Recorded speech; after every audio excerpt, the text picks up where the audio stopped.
Vincent Crowley of Acheron. Welcome to 69 Faves of Rock. How are you doing today? I am doing great. How are you? I'm good. So tell me about the beginnings of Acheron. We started in 1988, and it was after I left the band Nocturnus. Uh, Nocturnus was a really great experience. It was kind of like the first legitimate band, I should say, I was in. Got to work with some great people, kind of gave me an understanding of, how to deal with a band, how to run a band. And from that, we got to a point where uh, it was just time to move on. Mhm. Staying on topic of Nocturnus for a bit, how would you say the band sounded like with you in it? Would definitely sound more like pre-Acheron than actually pre-Nocturnus. Mhm. You know, uh, when Mike moved on, he went into the more sci-fi and more keyboard driven stuff, and it took it to a whole different sound. And the early Nocturnus stuff, you know, a lot of it was written by me. And even later on, when Mike Browning joined Acheron in 1992, we brought back a lot of those songs and revamped them and used them, within Acheron albums. Mhm. Um, so when you formed Acheron, what goals did you have in mind for yourself and for the band?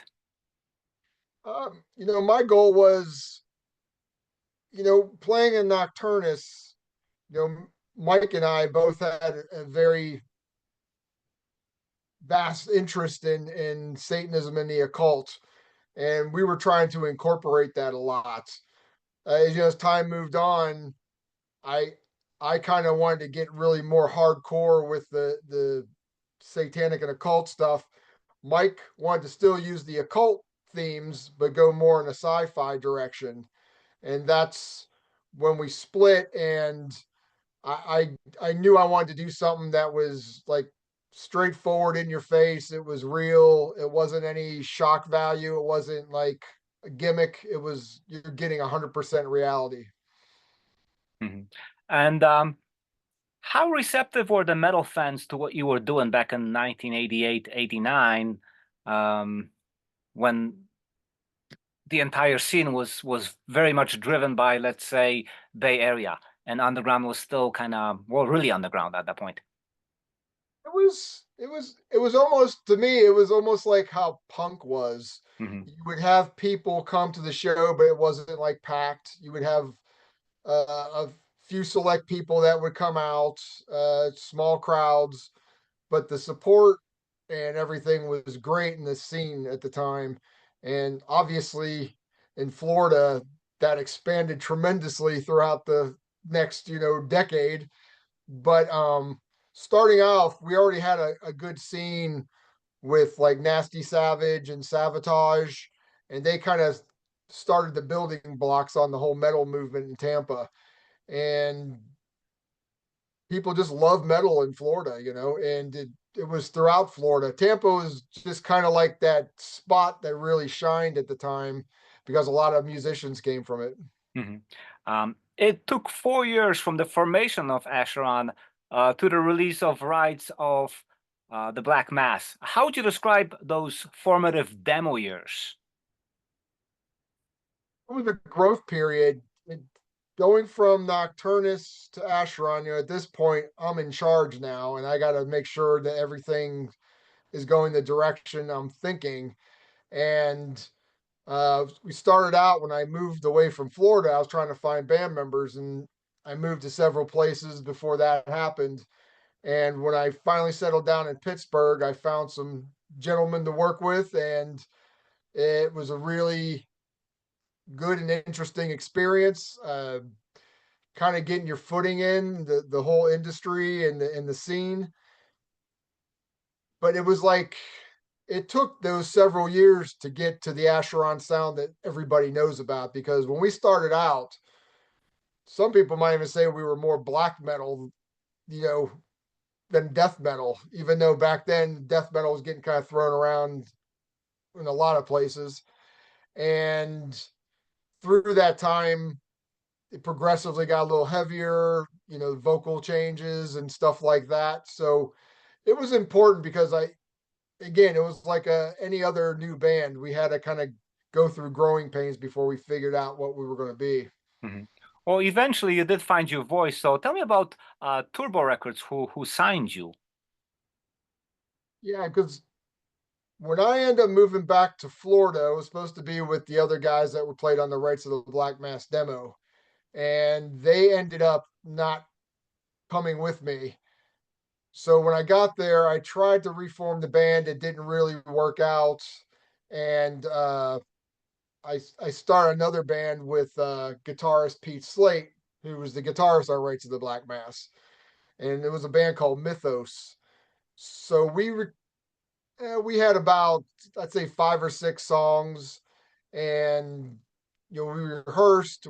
I think we played 1 or 2 shows, and during that time, I got a letter from Turbo Music from Germany, and they had heard the Rites of the Black Mass demo, so they were interested in releasing that as an album. And so, being younger at the time and you get a record label offer, it sparks your interest. And I talked it over with Pete and the drummer at the time, Robert Orr, and we just decided to kind of put Mythos to the side and start concentrating on Acheron. Mhm. And what do you remember from the recording sessions of that album? A lot, because one thing about Turbo is, we had limited money and they wanted to send us to Morristown and work with Scott Burns, which Scott had a very big reputation at the time and a lot of people wanted to work with him.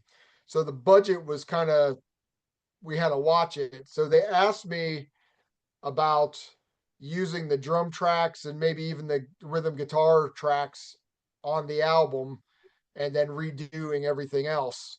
And, I talked to Jim Strauss, the drummer, and he was fine with that. So we did that and moved on and went to Morrisound.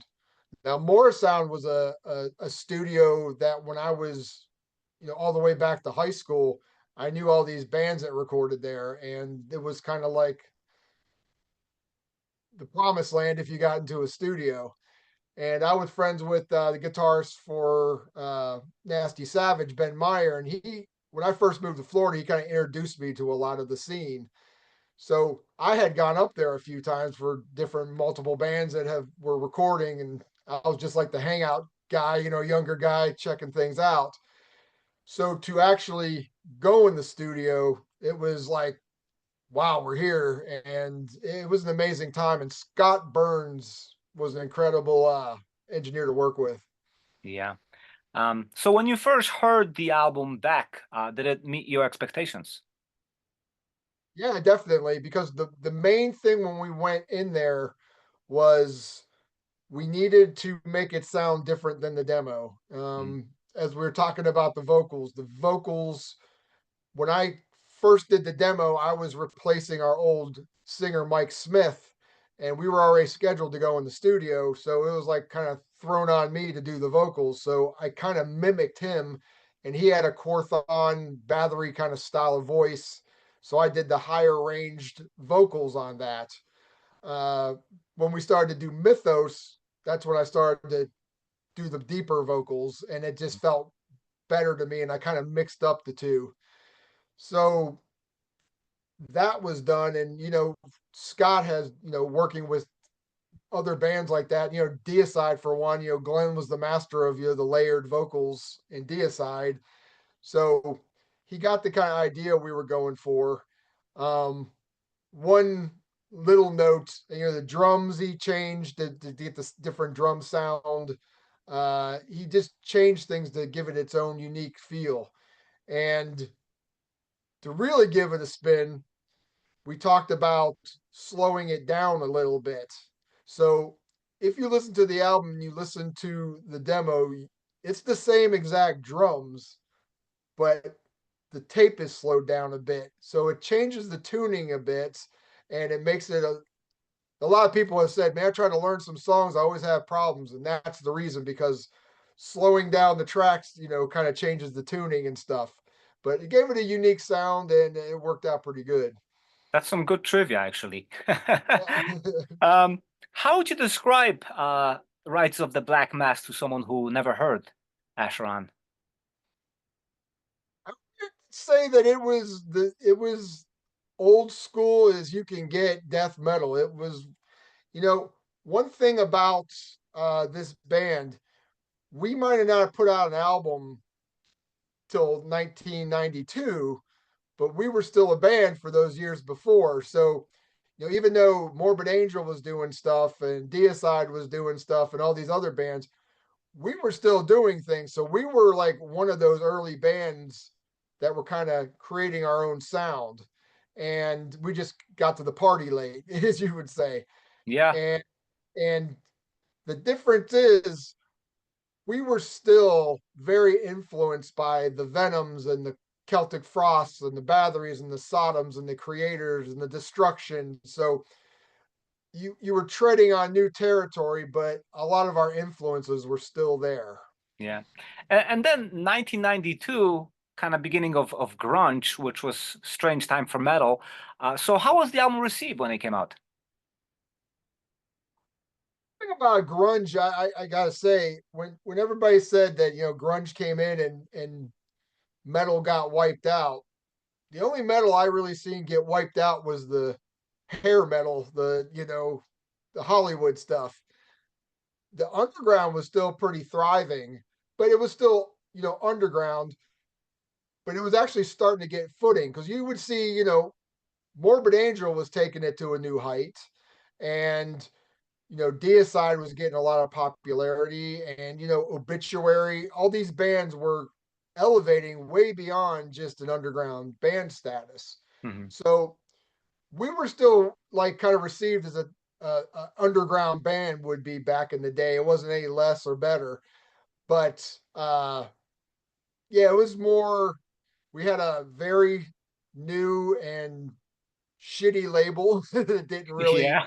promote us, but the fans still were there, and I think those days there was still tape trading and that sort of thing, and we were able to get out there, and people did discover us. So now with an album behind your belt, were you able to do any tours, any shows? No, Acheron really didn't do a lot of shows for years. We would play more in the Florida area. Later on we ventured out a little bit, but all the playing shores and mini tours came way later. Actually, mostly when I left Florida.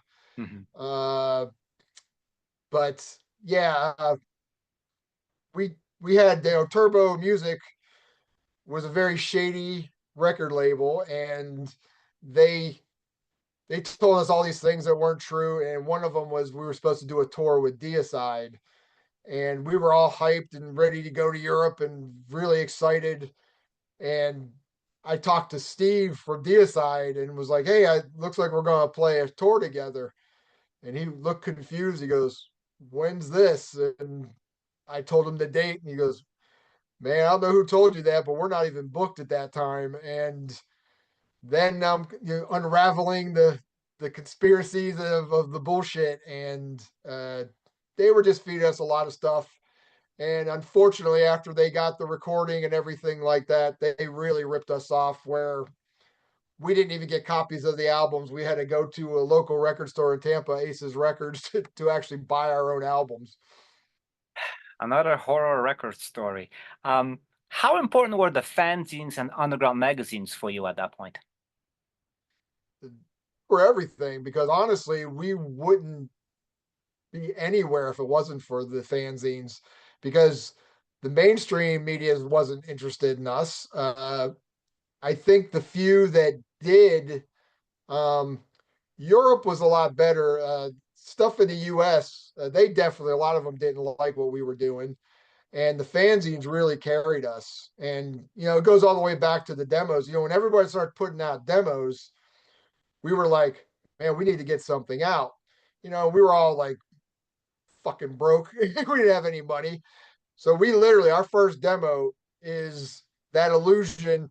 We took a radio and recorded a rehearsal. That's all that is. And we started giving it to the fanzines, and people started trading it, and it got us like some notoriety. And to this day, it's like it's funny because I hate it because it's like a rehearsal, Mhm. but without that, it's the stepping stones of where we're at right now. But that just proved that the fanzines that would write about the rehearsal or whatever and the demos, that got you recognition and people to learn about you. And not to mention, I learned about a lot of bands through that too, which I end up tape trading or becoming friends with a lot of bands that way. Definitely. Um, so when you look back on your first album, how important was that to you?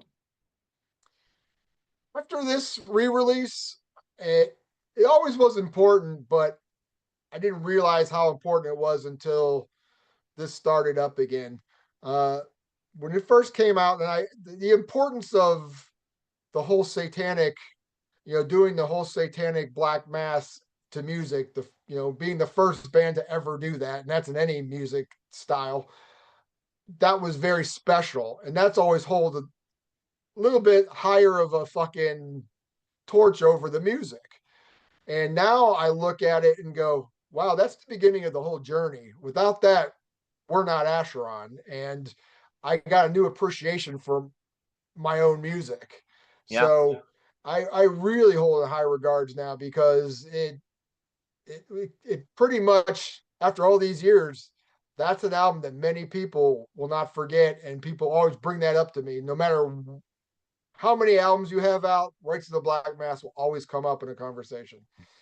So now there's a definite edition of Rites of the Black Mass. What can you tell me about it? Are there any extras included? Yeah, Canyon Records. They just released. It's well, they did the first batch of limited double vinyl. The vinyl is different colored for the. Well, first off, it's remastered full length album, and there's also remastered of the demo. And the history of the demo is it's only been released on Full Moon Productions, and that release was taken from a cassette. When Kenyon Records wanted to do this, Brian Kenyon, who runs the label, asked me, why don't you dig through your stuff and see what you can find? And I actually found the rights DAT tape from way back in the day.